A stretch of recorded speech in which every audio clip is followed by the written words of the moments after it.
Good day everyone, welcome to the Azure Databricks series. In today's video, we are diving into how to mount Azure Data Lake Storage Gen 2 in Azure Databricks using a service principal for secure authentication via an Azure Active Directory app registration.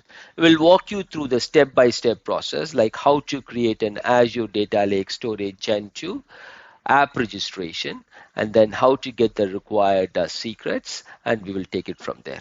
We will show you to securely connect Databricks to your Azure Data Lake to manage and process your data effortlessly. Whether you are new to Azure Databricks or just looking to streamline your data management process, this video will guide you through everything you need to know. Before we jump into the demo, make sure to hit the like button and subscribe to the channel so you never miss an update from the Azure Databricks series. Let's get started with the video. I'm going to take you to the notebook using which I'll be doing this demo.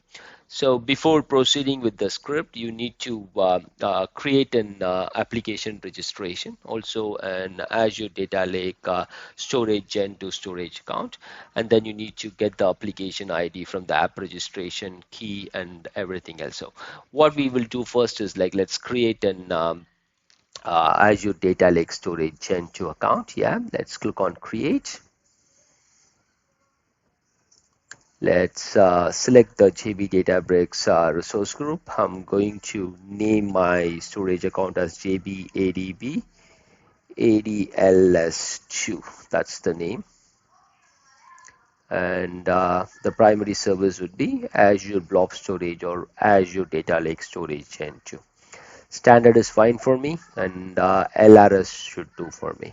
So click on next. The most important thing is you need to enable the hierarchical namespace here. Yeah, click on next. Everything else would be default. Yeah. Let's click on review plus create, and then click on create here. While this is creating, let's go to the home. Click on Microsoft Entra ID. Under manage, you have the app registration. Click on that and then click on new registration. Let's name it as JBADBALS2. Yeah. Just concentrate on the naming convention. Yeah. So this is a demo, so I'm just selecting it. Everything else would be default here. Let's click on register. Our storage account is also created. Let's wait for the application to create. So the app registration is completed now. So now what I'll do is I will open that. Okay, it's here. Let's go to the container. Let's create a container by name demo02. And then what I'll do is I will upload a couple of files there. I will upload two files, one.txt and then two.txt. Yeah, so it is uploaded now. Let's go to the app registration. Now let's go back to our notebook here. The first thing that I need to key in is the application ID. So let's go to the app registration and we have the application ID here. So let's copy that and then put that here.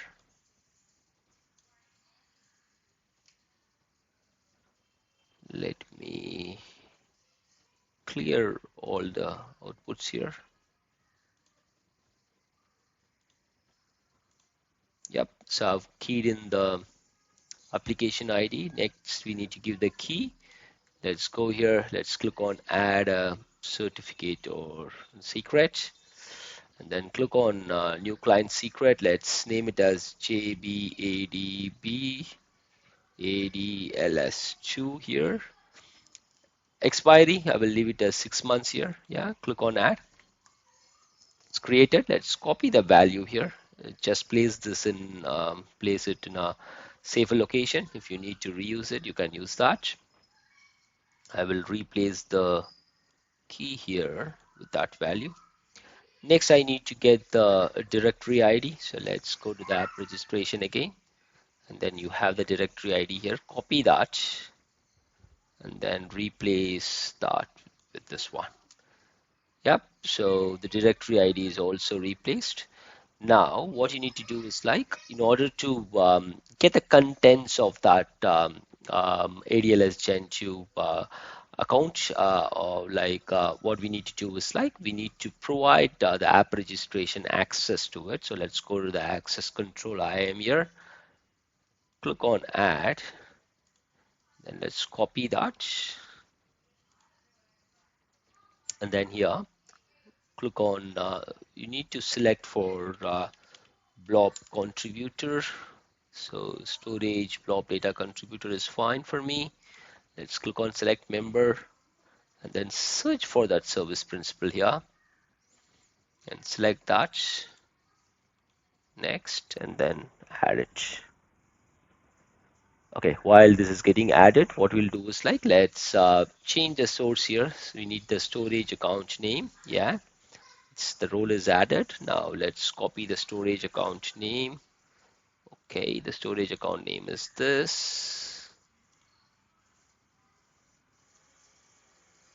Let's put it here. And then the container is demo02. Let's replace that demo02. Then let's execute it. Okay, my all-purpose computer is down, so let me start it and then run this. Okay, so it's created now. So now what I'll do is like, I will list the contents of that mount, and if you can see here, we are able to see that we have two files inside that, one.txt and two.txt. If you want to confirm that, you will be able to see that as well. Yeah, so now that we are able to see that, I'm going to unmount the drive. Let's do a recap. So what we have done is like, we created a Azure Data Lake storage Gen 2 account, and then we opened the Microsoft Entra ID, and then we created an app registration, and then we took all the required details like application ID, the secret, and then the directory ID. And then we mounted that ADLS to storage account, and then we looked at the content of that mounted drive, and then we have unmounted it. That's it for this video. Thanks for watching. Have a great day. Jai Hind.